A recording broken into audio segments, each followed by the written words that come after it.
Skin تو جل جاتی ہے، تکلیف اٹھاتی، زخم لگ جاتے ہیں، عیب چھپاتے ہیں. شوہر اور بیوی کو ایک دوسرے کا لباس کہا گیا تو وہ بھی ایک دوسرے کے عیب ڈھانپنے کے لیے. تو لباس کی غرض جسم کو ڈھانپنا، جسم کے عیب ڈھانپنا، گرمی سردی سے جسم کو بچانا، اذیت سے بچانا، اور ساتھ زیب و زینت بھی ہے.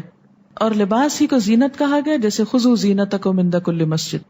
اسی لیے آپ کو یاد ہوگا کل میں نے جب زینت کی تشریح کی ہے تو میں نے اس میں جسم اور اس کے علاوہ لباس کو بھی زینت قرار دیا ہے. یہ تشریح میری ذاتی نہیں ہے، یہ قرآن ہی کی آیات کے حوالے سے ہے. اسی لیے جب مسلمان عورت حجاب کرتی ہے جو کہ آؤٹ ڈور ڈریس ہے تو اس میں انڈور ڈریس یعنی زینت والے کپڑے چھپانا بھی لازم ہے. کیونکہ بہت سے لوگ یہ حجت کرتے ہیں نا کہ جب ہم نے قمیص شلوار پہن رکھی ہمارا جسم تو ننگا نہیں ہو رہا، اب اور کس حجاب کی بات کرتے ہیں آپ. تو حجاب جو ہے اس کا حکم سورۃ الاحزاب میں آتا ہے. سورۃ النور میں بیسیکلی سطر کے احکام ہیں کہ ایک عورت کو اپنے جسم کو یا اپنی زینت کو نامحرم مردوں سے کس طرح ڈھانکنا چاہیے، ٹھیک. اور جب گھر سے وہ باہر نکلے تو اس وقت اس کا ڈریس کیا ہونا چاہیے، اس کا حکم سورۃ الاحزاب میں آتا ہے. ٹھیک ہے. لباس عام روزمرہ زندگی کے لیے، سطر نماز کے لیے عبادت کے وقت، اور حجاب گھر سے باہر کے لیے. یہ 3 سٹیپس ہیں. سوال ہے مرد اور عورت اکیلے نہ ملیں، کیا اس میں ڈرائیور کے ساتھ اکیلے سفر کرنا اور ٹیکسی میں بیٹھنا بھی آتا ہے؟ اس میں آپ دیکھیے کہ اگر ٹیکسی کے شیشے ٹرانسپیرنٹ ہیں، نظر آ رہا ہے سڑک پہ گزرتے ہوئے ٹریفک کو سب، تو اس میں آپ ٹیکسی کے باہر ہیں یا اندر ہیں بات برابر ہو جاتی. رات کو اکیلے سفر نہ کریں، اور ایسی ٹیکسی میں جس کے اوپر کرٹن ہو کہ باہر سے کچھ نظر نہ آئے تو تخلیہ ہو جائے. تخلیہ کیا ہوتا ہے؟ مرد اور عورت کا ایسی جگہ اکیلے ملنا جہاں کوئی اور دیکھ نہ سکتا ہو. ٹھیک ہے. ٹیکسی میں تو سب دنیا دیکھ رہی ہوتی، اس لیے وہ حکم فرق ہو جاتا ہے. 2-3 دن پہلے کی بات ہے کہ رات کے وقت میری ایک دوست کا فون آیا اسلام آباد سے. وہ بہت پریشان تھی تو اس نے مجھے فون کیا. ان کا بھی خیریت کیا وجہ ہے؟ کہتے کہ ابھی میں ہاسپٹل سے نکل رہی تھی، سسر اس کے بیمار تھے. کہتے ہاسپٹل سے نکل رہی تھی کہ میں نے دیکھا کہ ایک اکیلی عورت ٹیکسی میں ہے اور ٹیکسی آ کر رکی ہے اور رات کے 8:30-9 بجے کا ٹائم ہے اور پولیس والا ساتھ نکلا ہے. تو میں ایک دم گھبرا گئی کہ کیا ہے. اس وقت آس پاس کوئی اور عورت نہیں تھی تو پولیس والے نے مجھ سے کہا کہ آئیے ہماری مدد کیجیے اس خاتون کو اندر لے جانے میں اور رکھنے میں، اسٹریچر پہ ڈالنے میں، کیونکہ کوئی نرس بھی خاتون ڈیوٹی پر نہیں تھی اس وقت.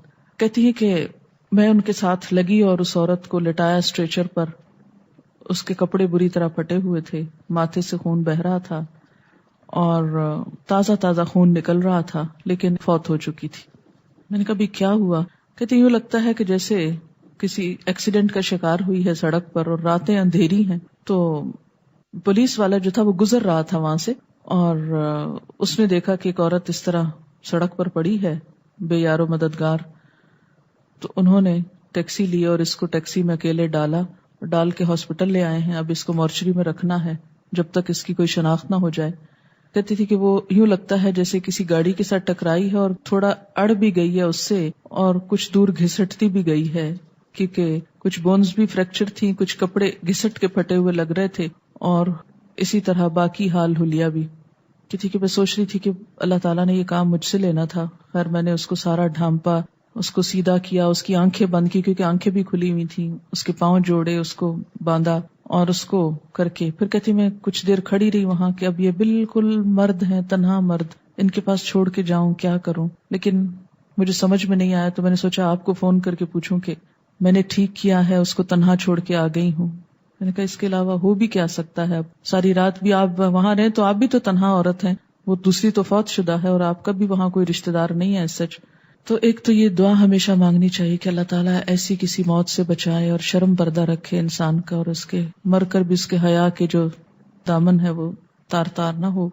بہت دیر میں خود بھی اس پہ غور کرتی رہی کہ کیوں کہا گیا کہ رات کو اکیلی بالکل نہ نکلے عورت. یہ بھی ہو سکتا ہے دونوں ہی ایکسیڈنٹ کا شکار ہو جائے، وہ تو اور بات ہے. لیکن میں نے پوچھا ایج کیا ہے، سب حال حلیہ معلوم کیا کہ پتہ چل. کہتے کہ یوں لگتا ہے جیسے کسی کے گھر سے کام کر کے نکلی ہے وہ خاتون، اور لگتا ہے جیسے اپنے گھر جا رہی تھی.